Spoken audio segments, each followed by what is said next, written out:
My daughter texted me, "You are not invited to the housewarming party. My husband doesn't want you there."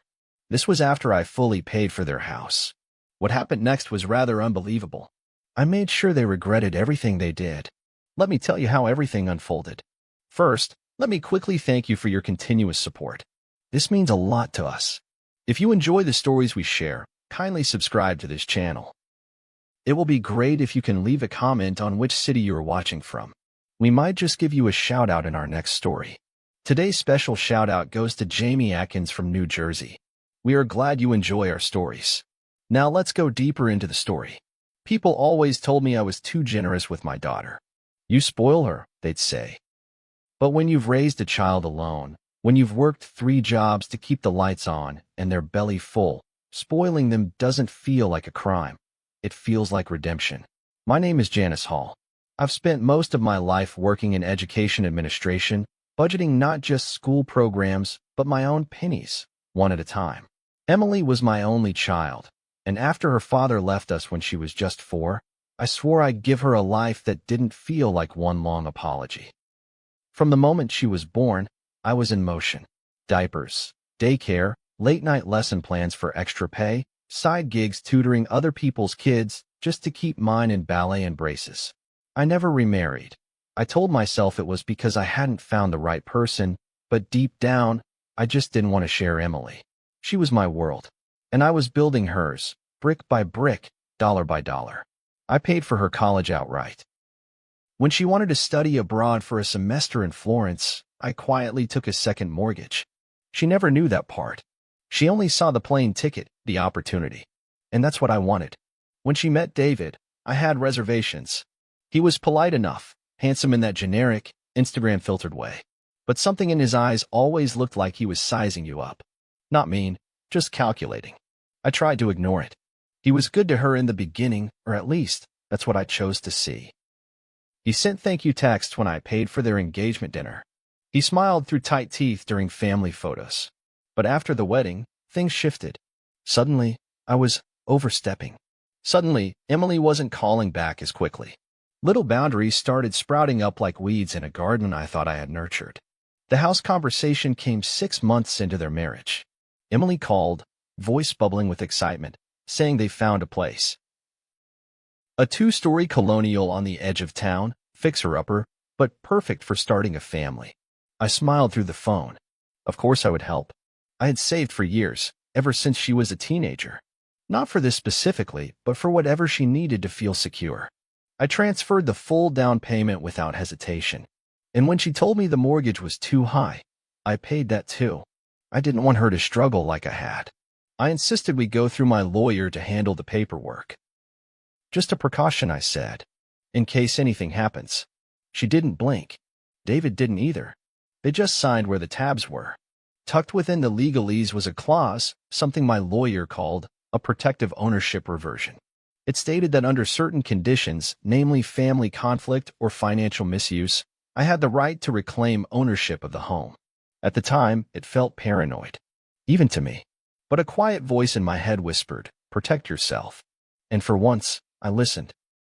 The day they moved in, I was there at 7 a.m. with coffee and donuts.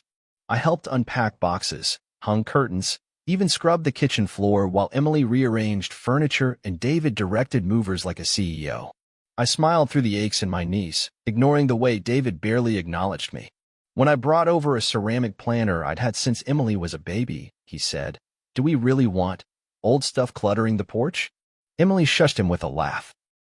I swallowed mine with the rest of my pride. The next few months were quiet. Emily called, but less frequently. I'd drop off groceries once in a while, or come by when they were out to water the plants. I told myself it was normal. Newlyweds need space. I convinced myself I was doing too much. Maybe I was overbearing. I'd always been a fixer, but it's hard to turn off decades of mothering. It's not like a light switch. It's a rhythm, a heartbeat. Then came the text. It was a Saturday morning. I was sitting in the sunroom, drinking tea and flipping through the local paper. My phone buzzed once. I picked it up and read the message without expecting anything unusual. But the words sliced through me like cold steel. "You are not invited to the housewarming party. My husband doesn't want you there." No greeting. No explanation. Just that. My tea turned cold in my hands. I read it again and again. My mind didn't know how to process betrayal wrapped in such clinical brevity. I stared at the words until they blurred. My heart beat so loud I could hear it in my ears. I waited for another text, an apology, a clarification. None came. That night, I didn't sleep. I lay in bed replaying every sacrifice I had made for Emily, wondering where I had gone wrong. Was it that I gave too much? That I never asked for anything back?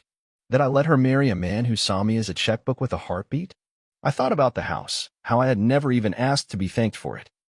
I had wanted to give her stability, a legacy, but now all I felt was used. By morning, I wasn't angry. I was clear. The kind of clarity that comes not from rage, but from resolve.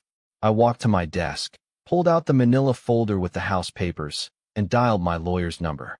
When she picked up, her voice was calm, familiar. She listened without judgment as I asked, "Is the clause still valid?" She said yes. And just like that, I began the process of reclaiming what was mine. I must have stared at that text 100 times. It felt like a punch, not to the gut, but somewhere more sacred, somewhere no apology could reach. It wasn't the words themselves. It was the precision, the blunt, surgical cruelty of them. "You are not invited to the housewarming party. My husband doesn't want you there." 10 words. 10 words that dismantled 30 years of motherhood. The phrasing was unmistakable, calculated, final. Emily didn't say we, didn't cushion it with maybe next time, didn't offer to talk it through. She passed the blame to him, sure, but still hit send. She still chose him over me. And that changed everything. I sat on the edge of my bed, phone still in hand, as if the message would morph into something else if I looked at it long enough. Maybe I misread it. Maybe it was a joke. But no, it was too deliberate. My thumb hovered over the screen. I didn't reply. What would I say? Why not? What did I do? Is this really from you? No. If she wanted to explain, she would have. The silence that followed told me everything I needed to know. I wasn't just excluded from a party, I was being phased out of her life. Strategically, quietly, with David at the helm and Emily holding the door. The worst part wasn't even the message itself. It was the memories that rushed in like a tide. I thought about the baby shower I threw her, how I handmade every decoration. I thought about the countless dinners she didn't invite me to once she got married. The birthdays celebrated, just the two of us. And I remembered the first time David rolled his eyes at me across the table, how Emily laughed it off like it was nothing. Like I was nothing. I had buried these moments, convinced myself they weren't worth making a fuss over. But now, stacked together, they told a different story. One where I was the unwanted extra, the family she outgrew. I didn't cry that day. I wish I could say I did, but I was too stunned.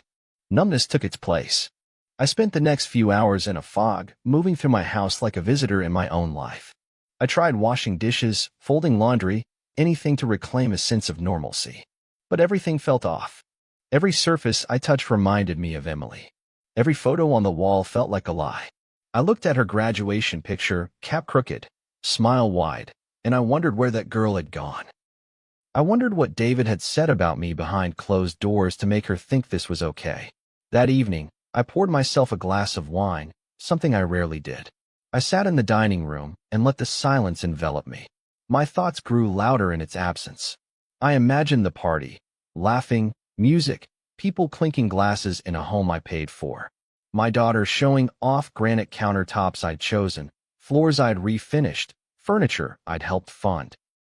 I imagined her smiling while people complimented the space, never once mentioning the woman who made it possible. It wasn't just exclusion. It was erasure. And in that silence, something shifted. I remembered the clause, the one I had insisted on with a knot in my gut, and a lawyer who raised one brow but said nothing. "Are you sure you want to include that?" she had asked. "It's a bit unorthodox." I was. I told her I had my reasons. Back then, I thought I was just being protective. I didn't think I'd ever use it. But that night, sitting in my own dining room like a ghost, I realized it wasn't just a clause. It was a lifeline, a way to remind them, and myself, of who built that house, of who had always been there. I pulled out the documents from my filing cabinet. The envelope was thick, crisp, untouched since the day I signed it. My hands didn't shake as I opened it. I read every page slowly, highlighting the key section, the one that gave me authority to revert ownership due to moral breach and familial disassociation. Legal jargon, but powerful. I had a copy of the deed, the terms, everything. My lawyer had ensured it. I didn't need to consult anyone. It was already in motion the moment Emily sent that text. The next morning, I called Sharon, my lawyer and, at this point, one of the few people I still trusted. Activated. I told her. I'm done. There was a pause on the line. She didn't ask why. She didn't need to. She had known me for years. She'd seen me raise Emily alone, sit through hospital visits with her, drive across counties to get her to scholarship interviews. She knew what this decision cost me. And still, she simply said, okay, I'll file the paperwork today. By noon, it was official. The clause had been triggered. Ownership of the house was legally reverted back to me. A locksmith met me that afternoon. I didn't pack up their things. I didn't touch their personal items. I simply changed the locks and left a legal notice taped to the door, explaining the terms. No malice. No drama. Just finality. Emily called later that night. 5 missed calls. Then a voicemail. Her voice was panicked, breathless. Mom, what are you doing? Please, please don't do this. We can talk. I didn't mean what I said. David didn't. He was just upset. Please call me back. I didn't. I lay in bed listening to that message on loop, not because I was considering calling her, but because I wanted to memorize the moment she realized what she'd lost. Not the house. Me. The next day, she came to the house, pounded on the door, cried, begged, but I stayed inside. She had made her choice. I had made mine, and for the first time in years, I felt the weight start to lift. The morning after I changed the locks, I woke to silence. Not the peaceful kind, not the kind that makes you exhale and feel grateful for stillness. No, this was a charged, tense quiet, like the calm that hovers before a storm shatters the sky. I sat at the kitchen table, my coffee going cold beside me, staring at my phone like it might explode. Emily hadn't called again after the night before. Not yet. But I could feel the tension in the air, like static before a lightning strike. I imagined her waking up, realizing she couldn't get into her house, rereading the legal notice with trembling hands. I wondered what David said when he saw it. I wondered if he cursed my name, or if he finally realized who he'd been dealing with. I didn't feel triumphant. That's what people don't understand. Reclaiming something that should never have been taken isn't a victory, it's a last resort. I had gone to bed exhausted, not from the logistics, but from the heartbreak. The kind that doesn't scream or weep, but settles deep into your bones and makes your limbs heavy. I didn't want revenge. I wanted respect. And when that was too much to ask for, I wanted space, clean, unambiguous space between me and the people who had turned me into a footnote in their lives. By mid-morning, Sharon called to confirm the clause had been officially processed and recorded. Her voice was calm, measured, but I could hear the empathy underneath. You know they might challenge this, she said. Public opinion, if not legal grounds. I told her I wasn't worried about public opinion. I hadn't lived my life for other people's approval, and I wasn't about to start now. She paused for a moment, then added, You're stronger than most. Just make sure you're ready for the fallout. I told her I already lived in it. I spent the rest of the day moving around the house like someone trying to remember which drawers held what. I hadn't touched most of their things, my name was on the deed now, but I still felt like I was walking through someone else's life. Their photos were still on the walls, their mismatched mugs still in the cupboard. I didn't touch the fridge, where Emily had hung a grocery list in her handwriting, half-formed loops and quick scribbles. Eggs, oat milk, spinach, granola. I stared at it longer than I should have. Then I carefully peeled it off and dropped it in the trash. Late in the afternoon, I opened the front door to let in fresh air. That's when I saw her car parked just down the block. Not in the driveway, not in front of the house, but far enough away to say, I'm here, but I won't come unless you do first. That had always been Emily's way. Silent negotiations. Emotional chess. I stood in the doorway for a full minute before turning back inside. If she wanted to talk, she could walk to the door. She never did. By evening, the text messages began again. This time, they were longer. Emotional. I don't understand why you're doing this. You're punishing me for one mistake. David was upset, and took it out on you. That's not fair, but this isn't either. I read each one with a strange detachment, like they were addressed to someone else. She wanted to talk now. She wanted to clarify, to make things right. But only after her security had been taken, only after the locks were changed and the house, her house, as she called it, was gone. The irony wasn't lost on me. They had called me overbearing, too involved, always inserting herself. But the second I stepped back, no, the second I enforced my boundary, I became cruel, spiteful, unforgiving.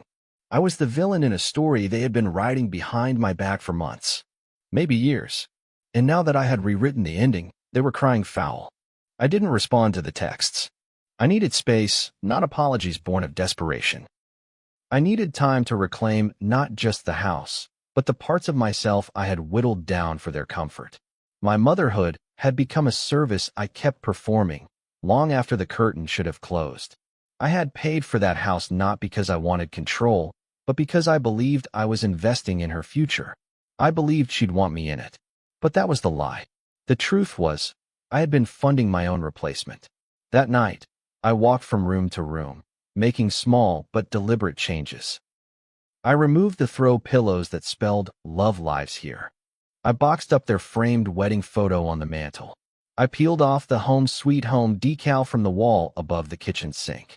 It came off in thin, jagged strips, resistant, like it didn't want to let go. But I kept pulling, one letter at a time, until all that remained was bare, quiet wall. I found an old album of mine in the back closet. Photos of Emily as a baby, drawings she made in second grade, a crayon card that read, "You're the best mom ever," in crooked handwriting. I sat on the floor and flipped through it, page by page. My throat tightened. It wasn't that she didn't love me anymore. It was that she didn't know how to love me as a whole person, only as a provider, a fixer, someone to smooth out life's wrinkles until she and David didn't need me anymore. And once they didn't need me, they discarded me. They never expected I'd need anything in return. So I sat there, in the home I reclaimed not out of vengeance, but out of clarity, and I made a decision. This wasn't just about property. This was about identity. About a mother who gave everything and finally realized she had nothing left to give. No more begging for access to my daughter's life. No more invitations I'd have to earn. No more pretending I was welcome where I clearly wasn't. I was done. It was 3 days before she showed up in person again. Not with the fury I'd half expected, not with lawyers or threats or some dramatic confrontation. She came alone, hair pulled back in a messy bun, wearing that oversized gray hoodie she used to wear in high school when she was too tired or too overwhelmed to care. The irony didn't escape me that even in adulthood, when her world fell apart, she came wrapped in the same old armor. I saw her through the front window first, just standing there on the porch, hands stuffed in her sleeves like a child asking for mercy. I didn't move right away. I just watched. She knocked, lightly, uncertain. A tentative rhythm, the kind of knock that says, "Please don't be angry." I opened the door, not because I had softened, but because I needed to see her face. To know if she even recognized the gravity of what she'd done. Her eyes were swollen, red. No makeup. Her voice cracked before she said a word. "Mom, can we talk?" I stepped aside. Didn't say yes. Didn't say no. Just let her in. She stood just inside the doorway, glancing around like everything was unfamiliar. As if the house had changed without her. Or maybe it was her who had changed, and now, the walls she once called home were just too honest. She followed me into the living room, where I sat on the edge of the couch, hands clasped. She didn't sit at first. She stood across from me, shifting from foot to foot like her body couldn't find rest. "I didn't mean for it to get this bad," she started. Her voice was quiet, but the words were rehearsed. "David was angry. We were stressed. The party was already a lot, and he felt like you were." She hesitated. "He felt like you were trying to control things again.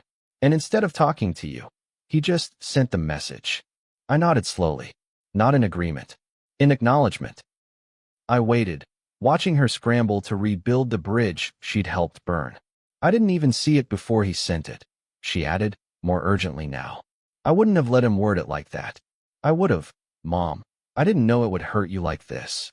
I looked at her, dead in the eyes. "You didn't know it would hurt me?" She flinched. I didn't mean. Of course I knew it would sting, but I didn't think I'd react. I cut in. Didn't think I'd finally stop pretending I was okay being used. Her mouth opened, then closed. She looked down. You always do so much, she said. You just jump in. You take over. And David feels like it's not really our life sometimes. Like you're still in the middle of it all. I let out a dry laugh. You mean I pay for everything, but I'm supposed to stay invisible? No, she said quickly, stepping closer. That's not what I meant. He wanted to do things his way. He wanted to feel like a man, like he had control, and I didn't know how to balance it. You had no problem letting me pay for the house, I said sharply. No problem signing the paperwork. No problem shopping with my money, furnishing rooms I'd never be invited to. But suddenly I'm too involved. She sat then, slowly, on the edge of the coffee table like her legs couldn't hold her up anymore. I made a mistake, she whispered. I should have stood up to him. I should have told him no. You shouldn't have let him speak for us, I said. There is no marriage strong enough to justify betraying your mother like that.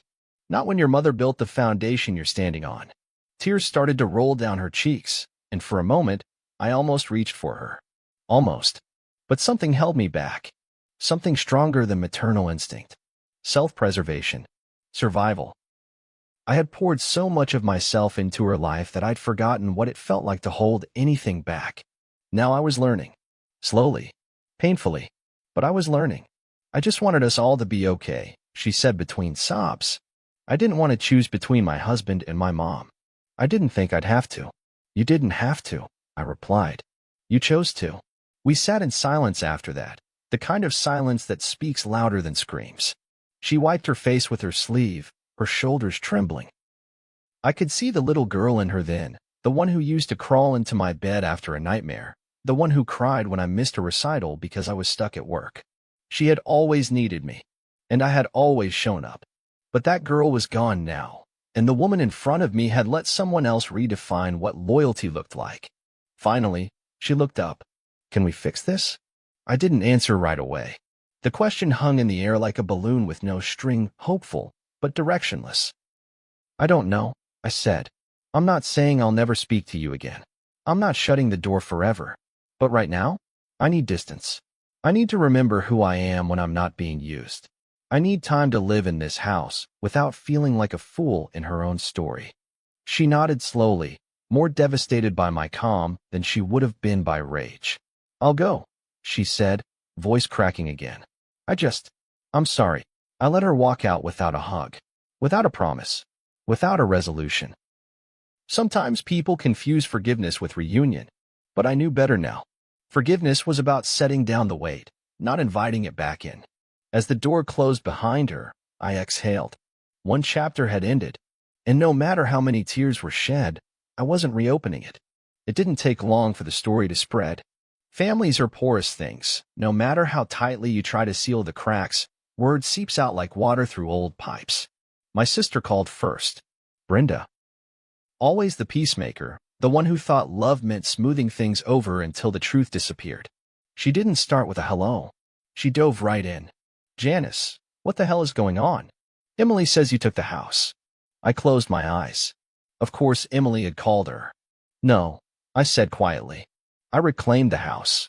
I owned it. I paid for it. I just decided I wasn't going to keep funding my own disrespect. Brenda sighed, one of those long, performative exhales that meant you're making things harder than they have to be. You didn't have to go this far. She told me I wasn't invited to the housewarming because her husband didn't want me there. Silence. Then, still, she's your daughter. I know exactly who she is, I said, my voice calm. I just don't like what she's become. That ended the call. Not with a fight. Just a soft click, the kind that meant we'll revisit this later, even though we both knew we wouldn't. A few days later, my niece tagged me in an Instagram post, accidentally, I assume. I clicked out of instinct, and there it was. A photo of Emily and David standing in front of a different house, smaller, less polished, clearly temporary. The caption read, "Sometimes family isn't who raises you, it's who respects you." Hundreds of likes. Dozens of comments, most of them some version of "so proud of you for setting boundaries." and toxic people don't belong in your new chapter. I didn't cry. I didn't even feel the usual rush of hot anger. I felt cold, distant, like I was watching a stranger imitate my daughter. I stared at her face in the photo, smiling, makeup perfect, arms wrapped around the man who had slowly, quietly pushed me out of her life. That post wasn't a cry for help. It was a performance. A way to control the narrative. To frame herself as the victim. And me? I was the villain. The overbearing mother who couldn't let go. Let go? I thought. I'd been holding on for her entire life. Holding the weight, the bills, the dreams. I'd held on through tantrums, through breakups, through every self-inflicted mess she begged me to clean. Letting go was the first honest thing I'd done. The backlash wasn't just online. I started getting cold shoulders at church. Mrs. Devlin from choir walked past me without a word. One of the mothers I used to babysit for asked, "Is it true you kicked your daughter out of her own house?" And behind every question, behind every stare, was the same quiet accusation. You're not supposed to do that. Mothers are supposed to forgive. Always. But what no one saw was the years of slow erosion. The birthdays skipped without notice. The holidays where I cooked for two but ate alone. The way David would subtly undermine me in conversation. "Oh, Emily told me you were always a bit overbearing," said with a smirk that dared me to argue. I had swallowed so much for the sake of peace that I no longer recognized the taste of my own dignity. And Emily had let it happen, again and again, until one day, she stopped calling me mom and started calling me her. As in, she's just too much sometimes, or her opinion doesn't count here. And each time she did, I said nothing. Because silence is what mothers are taught to offer in exchange for proximity. But silence had made me invisible. So no, I didn't kick her out. I simply stopped pretending that being a mother meant being a doormat. It wasn't all bad, though. There were a few quiet allies. My neighbor, Mrs. Grant, brought over muffins and said, "Good for you, Janice." Sometimes drawing a line is the only way they learn. And my friend Carla from work emailed, "My son hasn't spoken to me in 3 years. I wish I'd done what you did when I had the chance." Even in solidarity, though, I felt alone. This kind of pain doesn't invite celebration. There's no joy in choosing yourself when it means closing the door on your child. Just necessity. Just survival. One evening, I stood in what used to be Emily's bedroom. The bed was stripped bare, the closet empty except for a broken hanger. I don't know why I went in there. Maybe to remind myself of the full arc. How once I had sat on that very bed reading Goodnight Moon to a toddler who couldn't fall asleep without hearing my voice. How the same room now echoed with nothing but dust and memory. I stood there a long time, just breathing, letting it all wash over me. I wasn't grieving the house or the lost connection. I was grieving the illusion that if I just loved hard enough, they'd never leave. Love doesn't guarantee loyalty. That's the hard truth. And loyalty isn't owed where love is weaponized. Later that night, I received one final message from Emily. No apology this time. No tears. Just, "I hope you're happy. You've ruined everything." And I finally responded, "No, Emily. You ruined everything when you stopped seeing me as a person. I'm not your villain. I'm just finally choosing peace over proximity." I hit send and blocked her number. Not out of anger. Out of clarity. Out of the need to breathe. And for the first time in decades, the air around me felt clean. It's strange, the way peace arrives not like fireworks or fanfare, but like a slow sunrise through fog. It doesn't announce itself. It just begins to feel less heavy to wake up in the morning. It becomes a little easier to exhale. It took weeks, maybe months, but eventually the sharp edges of everything softened. The anger dulled. The ache muted. What remained was something quieter, something sturdier, resolve. My house, once a monument to sacrifice and betrayal, began to feel like mine again.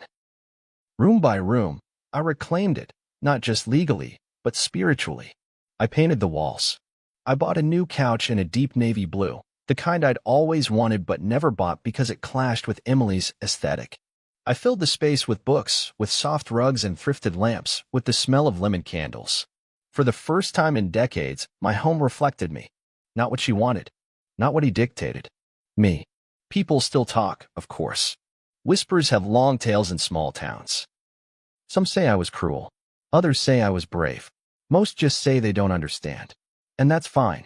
I'm not interested in being understood by those who think motherhood is a lifetime sentence of martyrdom. I lived that role for far too long. Always bending, always breaking, always apologizing just to keep a seat at the table. But here's the truth they don't want to hear. Love doesn't mean forfeiting self-respect. It doesn't mean enduring unkindness under the banner of family. And boundaries? Boundaries are not cruelty. They are clarity. I started going to the park again in the mornings. I bring a thermos of coffee and sit by the lake with my journal. Sometimes, I write letters I'll never send. To Emily. To my younger self. To the version of me that thought love had to hurt to be real. I write not to forgive her, necessarily, but to remind myself that forgiveness isn't about letting someone back in. It's about letting the bitterness out. She still hasn't tried to contact me since that last message. And I haven't reached out either. I deleted her number. I removed her photo from my bedside table. Not out of spite, but out of necessity. Every reminder felt like reopening a wound that was just beginning to scab over. One Saturday afternoon, while I was weeding the garden, Brenda pulled up in her silver Honda.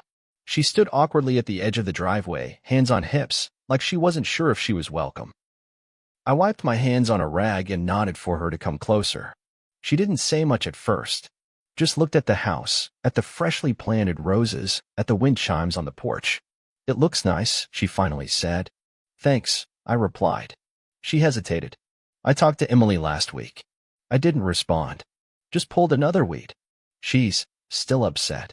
I imagine she is, I said. She thinks you hate her. I stood up then, slowly. Looked Brenda square in the eye. I don't hate her. I love her. But I won't be manipulated by her again. That's not love. That's survival. Brenda nodded, slowly. You really done? I looked at the garden, at the new life growing from fresh soil. I'm done enabling her. If she wants to grow into someone better, I'm open to knowing that version of her. But until then, I'm done. Brenda didn't push further.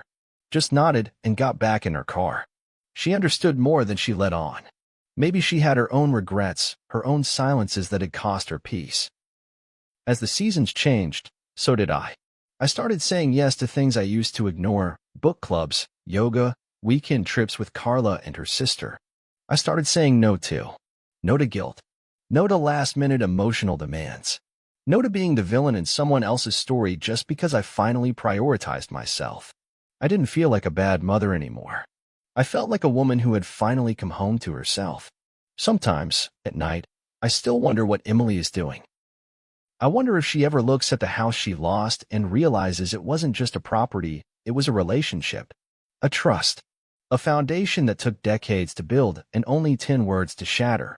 I wonder if she'll ever understand that the text wasn't just rude, it was a declaration. A clear sign that I had become expendable in her new life. And if she regrets it, she hasn't said. Maybe she will one day. Or maybe she's convinced herself I was always the problem. Either way, it's not mine to fix. And that's what peace looks like, really. Letting go of the need to be seen as right. Letting go of the urge to correct the narrative. Letting go of the hope that someone else will wake up and suddenly become the person you need them to be. Peace is accepting what is, instead of clinging to what could have been. The final change I made was to the front of the house. I bought a new welcome mat. Nothing fancy, just a clean, simple one that says, "Come as you are." A reminder to myself, more than to visitors. Come as you are, but only if who you are doesn't cost me my peace. Because I've paid enough. I've given enough. And from now on, I choose me. If this story resonated with you, don't forget to like, subscribe, and share your thoughts in the comments. We release new emotionally gripping family dramas every week, stories about betrayal, boundaries, and the strength it takes to choose yourself. Stay tuned for more raw, real-life narratives that speak to the heart. See you soon in the next story.